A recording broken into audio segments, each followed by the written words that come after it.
Want to protect your child's iPhone usage, limit screen time, and block inappropriate content? Parental Controls on iPhone let you control what apps, websites, and content your child can access. In this video, I'll show you exactly how to set up parental controls on an iPhone. Let's get started. Parental controls on iPhone are part of Screen Time, a built-in feature that helps parents monitor and limit their child's device usage. With parental controls, you can restrict certain apps, set time limits, block inappropriate content, and prevent unauthorized purchases. To set up parental controls, start by opening the Settings app on the iPhone. Scroll down and tap Screen Time. If this is your first time setting it up, tap Turn on Screen Time and follow the on-screen instructions. You'll see an option to set up as a parent. Tap on it to begin customizing the restrictions. Now, let's customize the restrictions. The App and Website Activity feature in Screen Time on your iPhone gives you a complete breakdown of your digital habits. This tool is designed to help you monitor how much time you spend on different apps and websites, allowing you to make more informed decisions about your screen usage. Whether you're trying to manage distractions, improve productivity, or keep an eye on a child's device usage, this feature provides detailed insights into daily and weekly app activity. Tap on App and Website Activity. Tap on the Turn On button from the bottom. Now you will get multiple options. What are they all about? If you find yourself spending too much time on your iPhone, the Downtime feature in Screen Time can help you take control of your screen usage. This powerful tool allows you to schedule periods where only essential apps and phone calls are accessible, helping you limit distractions and create better digital habits. Whether you want to reduce screen time before bed, focus on work, or limit a child's device usage, Downtime is an excellent way to manage when and how you use your iPhone. To enable Downtime, tap the option. Once inside, toggle the switch to turn it on, and you will have the option to set a schedule. You can choose to activate Downtime immediately by selecting Turn on Downtime until tomorrow, which will restrict non-essential apps until the next day. Alternatively, you can schedule downtime for specific hours each day. For example, if you want to limit screen usage before bedtime, you can set it to activate from 10 p.m. to 7 a.m. Go back to the previous screen. To limit app usage, tap App Limits, then select Add Limit.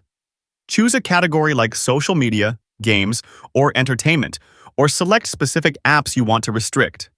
Set a daily time limit, and once the limit is reached, the app will be locked until the next day. You can extend time manually by entering your screen time passcode. During downtime, only essential apps and phone calls are allowed by default. However, you can customize this by selecting Allowed Apps and choosing specific apps that you still want to be accessible. For instance, you might want to allow messaging apps, educational tools, or health-related applications while blocking social media, games, and entertainment apps. This ensures that you stay productive and reduce unnecessary distractions. One of the key benefits of Downtime is that it syncs across all Apple devices signed in with the same Apple ID. This means that if you enable Downtime on your iPhone, it will also apply to your iPad, ensuring a consistent screen time experience across all your devices. If you are setting up Downtime for a child using family sharing, you can manage their downtime settings remotely, giving you full control over when they can and cannot use their devices. Now let's go back to another important option for parental controls. If you want to control who can contact you or your child during certain times, the Communication Limits feature in Screen Time on iPhone is the perfect tool. This feature allows you to restrict who can call, text, or FaceTime during specific hours, ensuring better focus and reducing distractions. It's especially useful for parents who want to manage their children's contacts and prevent excessive screen time spent on messaging or calls. Whether you want to limit communication during school hours, bedtime, or focus time, this feature gives you full control. Select Communication Limits, and you will see two options: during screen time and during downtime. These options allow you to create different rules for general use and restricted periods. The During Screen Time option lets you control communication while the iPhone is being actively used. You can choose to allow communication with everyone, which means the person can contact anyone on their phone, or you can restrict it to contacts only, ensuring that they can only communicate with saved contacts. There is also an option for contacts and groups with at least one contact, which allows conversations in group chats but restricts unknown contacts. The during downtime setting is even more restrictive. When downtime is enabled, you can decide whether to allow communication with everyone, contacts only, or specific contacts that you manually select.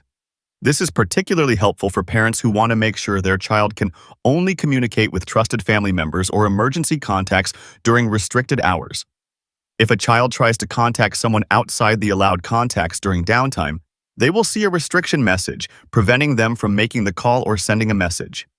One of the best features of communication limits is that it applies to phone calls, FaceTime, messages, and iCloud contacts, ensuring that all communication methods are covered. If you are using family sharing, parents can manage these settings remotely from their own iPhones, providing an easy way to enforce screen time rules. Additionally, emergency contacts set in the Health app will always be allowed, ensuring that a child can still reach trusted contacts in urgent situations. If a child tries to add a new contact while communication limits are enabled, the iPhone will prevent them from doing so unless they get approval from a parent.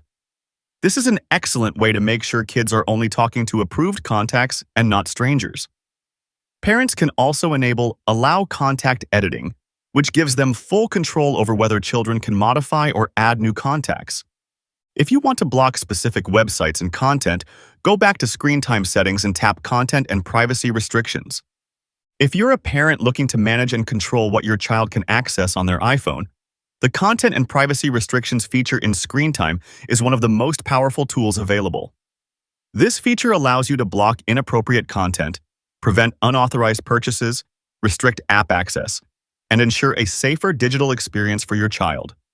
Whether you want to limit web browsing, control app downloads, or set privacy settings, Content and Privacy Restrictions provide a customizable way to keep your child's iPhone usage safe and appropriate. Once inside Content and Privacy Restrictions, toggle the switch to turn it on. This will give you access to several sections where you can manage different aspects of the iPhone's content and privacy settings.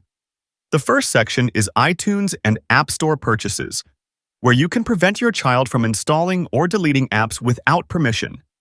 You can also disable in-app purchases to avoid unexpected charges on your account. If your child needs to install a new app, they can request permission, which you can approve from your own iPhone using family sharing.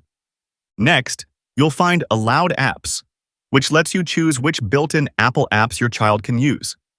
If you want to disable apps like Safari, Camera, or FaceTime, you can simply toggle them off. This ensures that your child only has access to essential apps that you approve of. The Content Restrictions section is where you can control the type of content your child can access.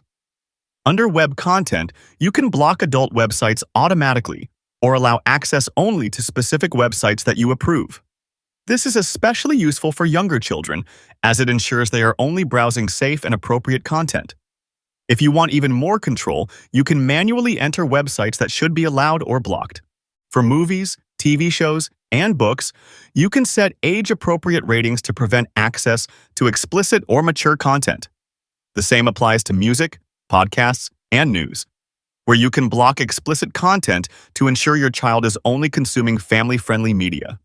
Another important feature under Content and Privacy Restrictions is the ability to restrict Game Center features. You can disable multiplayer gaming, prevent adding friends, and block screen recording or private messaging within games. This is useful for protecting younger children from interacting with strangers in online games. Beyond content restrictions, privacy settings allow you to control which apps have access to location services, photos, microphones, and other sensitive data. You can prevent apps from tracking your child's activity, limit location sharing, and disable changes to privacy settings to ensure a safer online experience. For parents using family sharing, these restrictions can be managed remotely from your own iPhone, making it even easier to keep your child's device usage under control. If you need to update restrictions as your child grows older, you can easily adjust settings without needing physical access to their device. Okay, we have done the most important settings. But just to be sure that your child will not change these options, you will need to create a screen time passcode. Tap Lock Screen Time Settings and enter a 4-digit passcode. Make sure this passcode is different from the one used to unlock the iPhone so that only you can modify the parental controls. You have set up your phone for your kid and now is safe to give it. This is how you can set up parental controls on your iPhone. If this video helped you, don't forget to like and subscribe for more iPhone tips and tricks. See you in the next one.